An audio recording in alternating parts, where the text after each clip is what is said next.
Daisy Head Maisie by Dr. Seuss. It's hard to believe such a thing could be true, and I hope such a thing never happens to you. But it happened, they say, to poor Maisie McGrew, and it happened like this. She was sitting one day at her desk in her school in her usual way when she felt a small twitch on the top of her head. So Maisie looked up and she almost dropped dead. Something peculiar was going on there. A daisy was sprouting right out of her hair. Behind her was sitting young Herman Buttstrudel, the brightest young man in the whole of the class. It looks like a daisy up on her noodle. It doesn't make sense. Why, it couldn't be so. A noodle's no place for a daisy to grow. Hey, look it, right here in this room. Daisy Head Maisie, she's bursting in bloom. Miss Sneecher, the teacher, came rushing up quick. Such nonsense!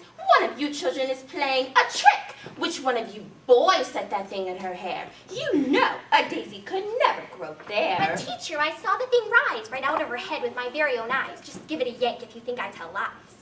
But Miss Sneecher had heard enough of this talk. Maisie, hold still! Let me get at that! Stop! Quit yanking! You're giving her pains. I'll bet that those roots go way down in her brains. Then all of the kids started shouting like crazy, Daisy Head, Daisy Head, Daisy Head, Maisie! Children, be quiet. Good grief and alas. I've taught in this room 20 years, maybe more, but never have I seen anything like this before. I'll just have to report it. You'll just have to come to the principal's office to see Mr. Grum. Now the principal, good Mr. Gregory Grum, was a very wise man, just as smart as they come. He knew more than anyone else in this nation about long division and multiplication. He knew all the answers, why oceans are deep, why skies are so high and why mountains are steep. He should have the answer to this thing on Maisie. My word, it's a genuine daisy. I've seen them before in fields growing wild, but never before on the head of a child. Now, what in the world could have made this thing sprout? I have no idea, but I'm going to find out.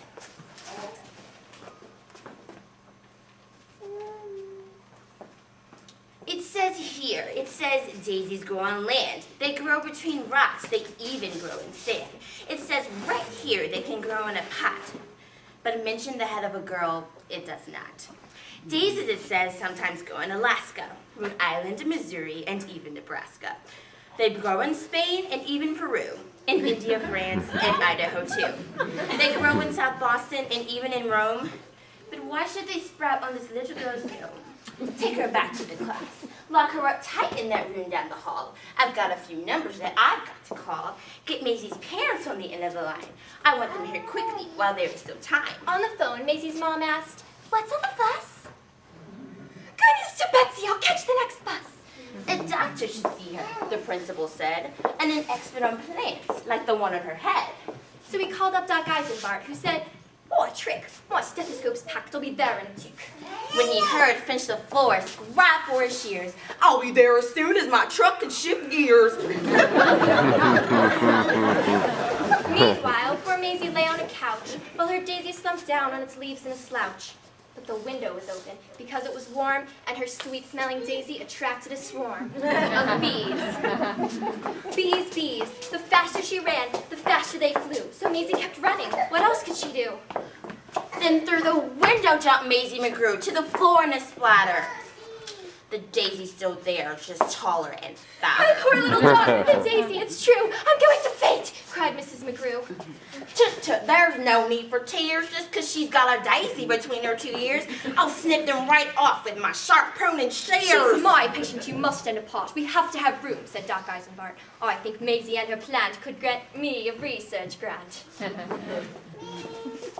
Then the door opened wide and the mayor stepped inside.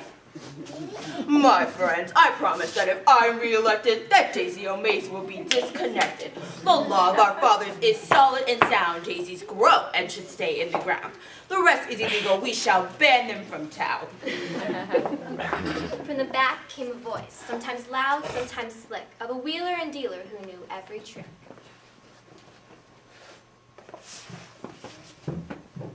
I'm Finagle, the agent. You've heard of me, I'm sure. I represent and what's his name and the other now on tour. Maisie, you're so special, please let me shake your hand. Your talent is a wondrous thing, unique in all the land. Daisy Head Maisie spelled out in bright light will draw the kids in the day and the parents at night. Daisy Head Maisie, you've got quite a knack. Just stick with me, kid, and sign this contract. The flower needs to sign too. Daisy, don't be a fool. And the principal begged her not to leave the school, but Maisie didn't stop. To blink, she signed her name in faint proof. And the Daisy signed too. Daisy Head Fever was gripping the nation. It quickly became a worldwide sensation. Daisy had burgers. And Daisy had drinks. Daisy had stockings. And Daisy had sinks. Daisy had buttons. And Daisy had bows. Maisie was famous. Star of her shows. Fame had knocked on Maisie's door. Now she had it all and more. Piles of money stacked in tens. But what is money without friends? A dream had led her far astray. That was the price that she had to pay. Maisie McGrew ran night and day. Nowhere to go, nowhere to stay. Because she was sure that everyone must have written her off in total disgust. Over and over again in her head, these are the words that poor Maisie said.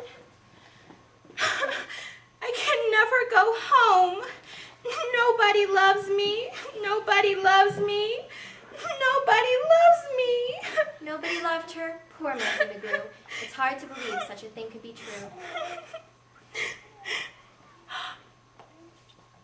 And that's how it happened. The thing went away, and Maisie McGrew was quite happy today.